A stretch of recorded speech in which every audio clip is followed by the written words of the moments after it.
donc une présentation qui synthétise donc les résultats préliminaires donc, que nous avons eus donc, à la suite de l'analyse des données, donc des enquêtes sur les céréales sèches. Donc les résultats vont concerner principalement donc, les spéculations que sont le mil, le maïs et le sorgho. Donc le plan de la présentation, je vais faire d'abord un résumé du contexte donc, des études, parler un peu de la méthodologie que nous avons eu à utiliser donc, pour réaliser l'étude, présenter les résultats préliminaires sur quelques aspects concernant donc, les semences, le matériel agricole et l'assurance agricole, parce que ce sont ces 3 points qu'on a ressortis, malgré que l'étude a concerné tout le moyen de la production, donc des intrants jusqu'à la production, etc. Mais les analyses sont en cours et donc nous avons discuté principalement des semences, des équipements agricoles et de l'assurance agricole. Il y aura une partie conclusion, ce n'est pas des conclusions définitives, mais c'est juste à partir des constats que nous avons eus, donc faire un peu un résumé de ces constats, puis parler un peu des perspectives. Donc, en ce qui concerne le contexte, Monsieur le directeur en a un peu parlé. C'est le rôle prépondérant des céréales sèches dans l'alimentation des ménages. C'est vrai que le riz prend de plus en plus d'importance, mais quand même, nous savons tous que le mil, le sorgho et le maïs occupent toujours une place très importante donc, dans l'alimentation des ménages au Sénégal.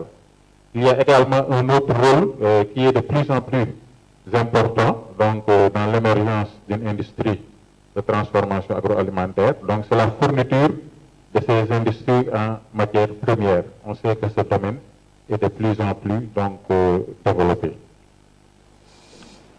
Nous savons aussi qu'il y a des défis.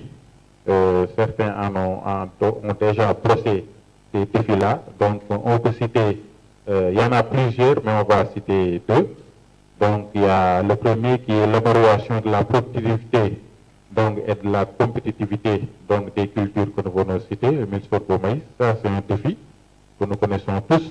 Il y a un autre défi qui est aussi la satisfaction en quantité et en qualité de la demande. Donc aussi bien la demande des ménages pour leur consommation que la demande donc, du secteur de la transformation. Ça aussi, c'est un grand défi.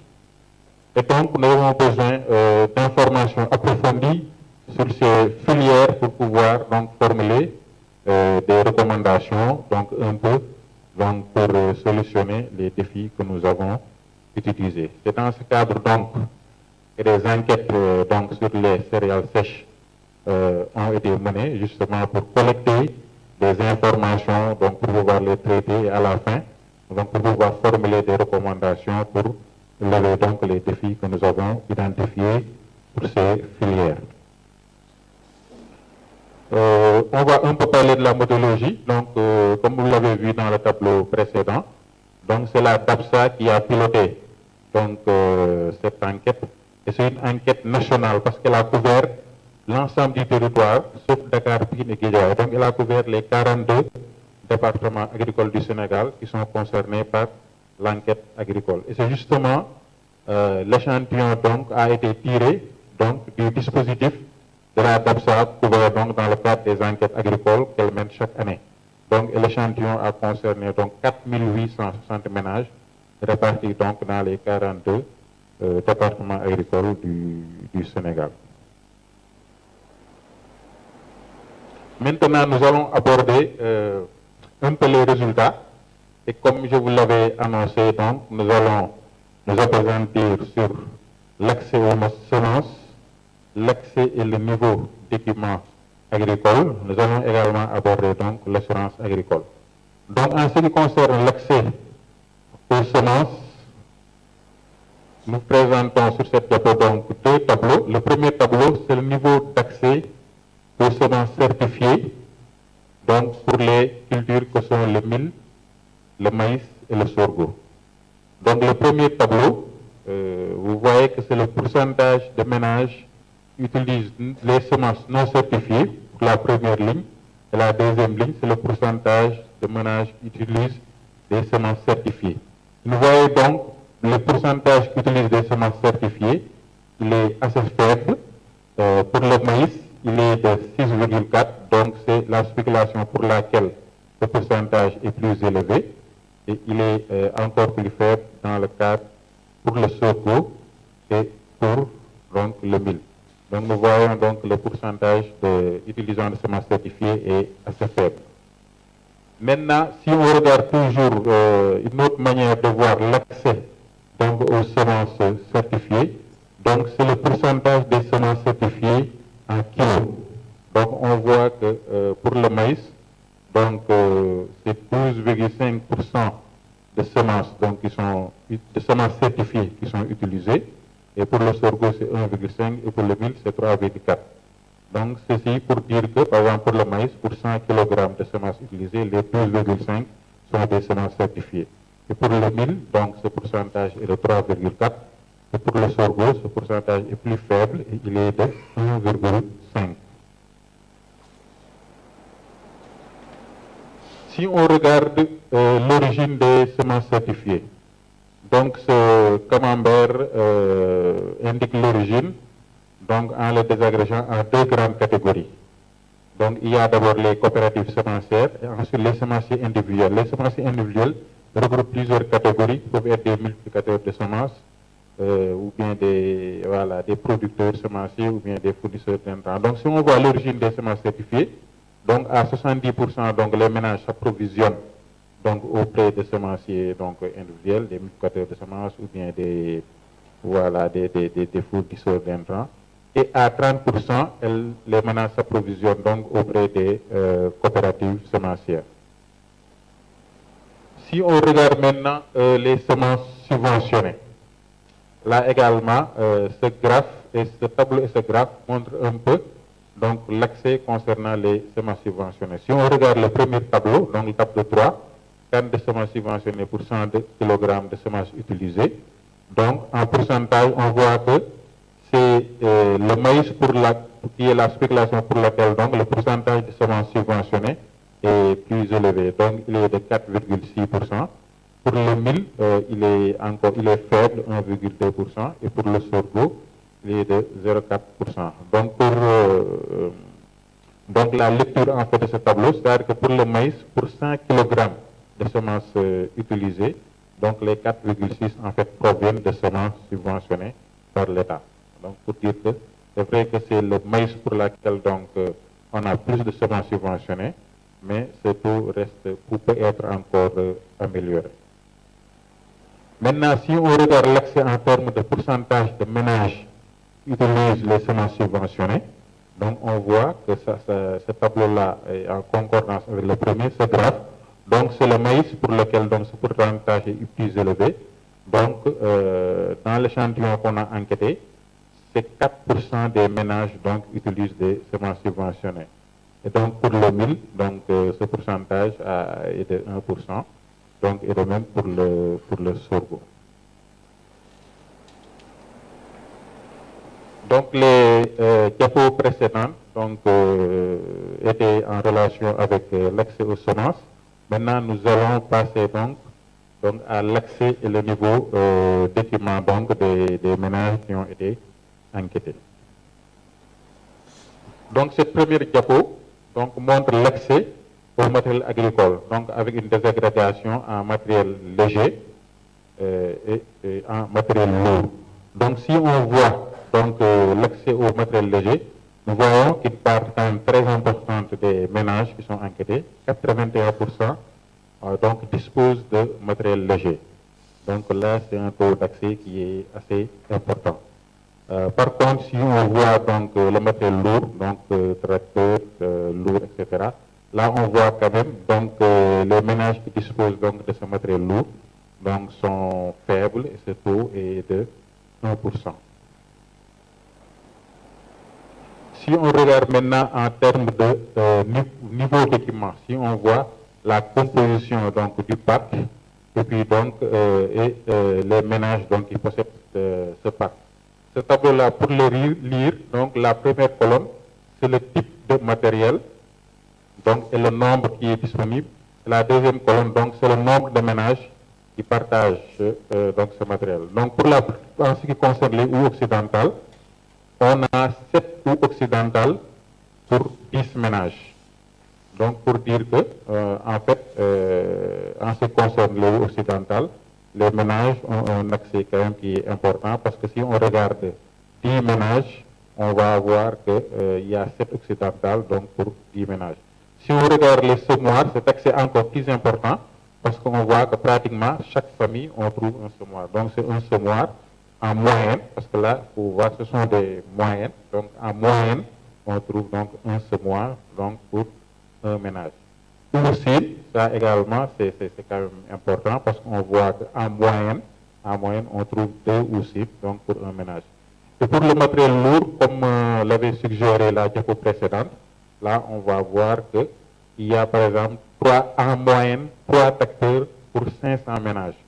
Donc là, pour dire que ce taux, il est assez faible. On voit les autres types de matériel lourd, bon, on a cité quelques, une batteuse pour 1000 ménages, une moissonneuse pour 5000 ménages, un polyculteur pour 5000 ménages. Donc ce tableau récapitule un peu donc, le niveau d'équipement, donc en donnant donc, le nombre de types de matériel agricole, donc le nombre de ménages qui se partagent en moyenne, donc ce nombre-là. Maintenant, ce graphe montre un peu le mode d'acquisition de ces équipements agricoles. Donc il y a plusieurs modes. Voilà, les ménages donc, accèdent à l'équipement agricole par héritage, par don, par achat, location, emprunt, etc. Et on voit le mode d'acquisition qui est le plus fréquent, donc c'est l'achat avec 69% des ménages. Mais il y a également un nombre, une proportion importante par don, 21%, par héritage plutôt, 21%. Et puis l'existence d'autres modalités, donc location, les gens louent, notamment le matériel lourd, les gens louent ça, il y a des emprunts, il y a même reconfection, donc mais c'est moins de 1%, donc il y a des artisans peut-être apprentis qui fabriquent leur propre matériel. Donc ce graphe récapitule un peu le mode d'acquisition des équipements. Maintenant, nous allons passer à l'assurance agricole, parce que le questionnaire, il y avait une section assurance agricole, et là également, nous avons analysé les résultats pour un peu ressortir les résultats préliminaires concernant donc l'assurance agricole. Ce graphe indique donc les principaux risques donc, auxquels on fait face les agriculteurs, c'est les 5 dernières années. Donc, d'après les agriculteurs, on leur a posé la question, ces 5 dernières années, quels sont les principaux risques auxquels vous faites face? Et les risques qui sont cités le plus souvent, donc, sont les pluies insuffisantes, 56%, arrêt précoce des pluies, pause pluviométrique. On voit donc, si on résume un peu, donc, les risques, globalement, ils sont liés au climat, donc ce sont les risques climatiques, mais on retrouve également des risques qui sont liés donc, aux dégâts d'animaux, aux oiseaux granivores, aux maladies des plantes. Donc, si on regroupe, on peut regrouper en deux les risques. Voilà, c'est les risques climatiques et puis peut-être les risques biotiques avec, donc, voilà, qui sont liés aux dégâts d'animaux, oiseaux, maladies, etc. Donc, ce sont les principaux risques auxquels les agriculteurs ont fait face ces 5 dernières années. Maintenant, si on leur pose la question, quelle est votre stratégie d'adaptation donc pour faire face à ces risques, là également, il y a plusieurs modalités qui sont ressorties. La plupart donc, font une diversification donc, des activités. Donc, il y a d'autres activités non agricoles, c'est toujours donc, dans le cadre de la diversification des activités. D'autres réduisent les superficies cultivées, peut-être pour avoir une agriculture moins extensive. Certains vendent leurs animaux, d'autres les stockent de récolte. Il y a une vente de biens. Et on voit que quand même l'assurance agricole, bien qu'elle fait partie des stratégies d'adaptation, donc vient à une position qui est assez éloignée, donc, et on voit c'est 4% donc, pour cette modalité. Maintenant, si on regarde parmi l'échantillon que nous avons enquêté, la proportion des ménages qui ont entendu parler de l'assurance agricole, donc cette proportion est de 8%, donc est de 23%, donc c'est 23% des ménages qui ont entendu parler des ménages donc, qui ont entendu parler de l'assurance agricole. Et si on leur demande par quel canal vous avez entendu parler donc, de cette assurance agricole-là, et on voit que la moitié en ont entendu parler à travers la presse. Il y a une partie très importante, 37%, qui ont entendu parler à travers leurs collègues agriculteurs. Il y a 21% à travers donc, les projets avec lesquels ils travaillent. Il y a une minorité, 5%, qui l'ont entendu donc, à travers directement donc, les compagnies d'assurance. Et si on regarde dans l'échantillon le pourcentage de producteurs donc, qui ont déclaré avoir souscrit à un contrat d'assurance, le pourcentage est assez faible donc, pour les producteurs de céréales sèches, il est de 1%. Et donc, parmi ceux qui n'ont pas souscrit, si on leur demande quelles sont les raisons pour lesquelles vous n'avez pas souscrit donc, à une assurance agricole, donc il y a plusieurs modalités. Donc la plus importante, 60% disent qu'en fait, il n'y a pas de compagnie dans leur environnement. Donc dans leur environnement immédiat, ils ne voient pas de compagnie agricole, donc voilà, donc ils n'ont pas souscrit. Il y a certains qui disent que c'est trop cher, il y a 15% qui disent que oui, les polices d'assurance donc, sont chères, ils connaissent, mais ils disent que c'est cher, donc ils n'ont pas souscrit. Il y a une partie également importante, 26%, qui disent que les polices d'assurance qui sont mises à leur disposition donc, ne sont pas adaptées donc, aux risques qu'ils veulent couvrir. Et puis, quand même, il y a une partie qui dit, en fait, ils ne connaissent pas, voilà, ils ne connaissent pas, donc ils ne sont pas souscrits à l'assurance agricole. Et si on regarde donc les produits d'assurance, donc parmi ceux qui sont souscrits, donc les polices d'assurance qui sont concernées, donc la grande majorité de l'assurance récolte, et puis il y a les autres polices d'assurance, déficit pivométrique, etc. Mais la grande majorité, c'est quand même l'assurance récolte. Voilà, ce sont les principales thématiques qui ont été ressorties. Comme je l'ai dit, l'enquête a été beaucoup plus vaste que cela. Donc nous en sommes donc à sortir donc les résultats préliminaires. Et nous avons sorti en premier lieu ces éléments qui sont importants parce qu'il s'agit donc d'intrants, généralement semences, de matériel agricole également, l'assurance agricole. Donc, mais il y aura d'autres résultats qui seront sortis, qui seront discutés. Maintenant, sur cette partie que nous avons sortie, donc les principales conclusions un peu qui reprennent juste donc qui un peu les résumés des graphes et des tableaux donc, que nous avons sortis. On voit qu'il y a une utilisation encore faible des menaces certifiées donc par les ménages producteurs de mil, de sorgho et maïs. On voit également que c'est vrai que l'État a fait des efforts très importants pour en tout cas faciliter l'accès aux semences en subventionnant, mais on voit quand même que l'accès aux semences subventionnées reste encore faible, même si pour le maïs il est plus élevé que pour les autres. On voit que la très grande majorité des ménages producteurs de mil, sorgho et maïs donc, ont accès au petit matériel, même si cet accès peut être amélioré, mais on voit quand même que c'est un accès qui est important, de l'ordre en moyenne de 1 ou bien 2 par ménage, donc c'est assez important. Par contre, l'accès au matériel lourd quand même reste assez faible. Les principaux, en ce qui concerne les risques, on voit que les principaux risques auxquels font face les producteurs sont liés d'une part au climat et d'autre part aux dégâts d'animaux et aux maladies, et que l'assurance agricole, qui est une des stratégies donc d'adaptation au risque quand même, n'est utilisée que par une faible proportion des producteurs de mil, sorgho et maïs. Et là, en termes de perspective, la coordonnatrice en a parlé tout à l'heure. Donc, ce sont des résultats que nous discutons avec vous pour les améliorer. L'objectif, donc, c'est à travers les discussions, vos inputs, etc. Donc, améliorer ces résultats préliminaires. Il y aura des analyses approfondies qui vont aller plus en profondeur dans les analyses. Et puis, tout ceci donc, va permettre à alimenter donc, nos politiques agricoles pour un peu améliorer les performances donc, de nos chaînes de valeur, notamment mil, sorgho et maïs, en ce qui concerne cet atelier-là. Donc voici résumé donc la synthèse des résultats donc, sur le mil, le maïs et le sorgho. Maintenant, il y aura une seconde présentation qui va présenter la chaîne, une autre chaîne donc, qui est la consommation au niveau des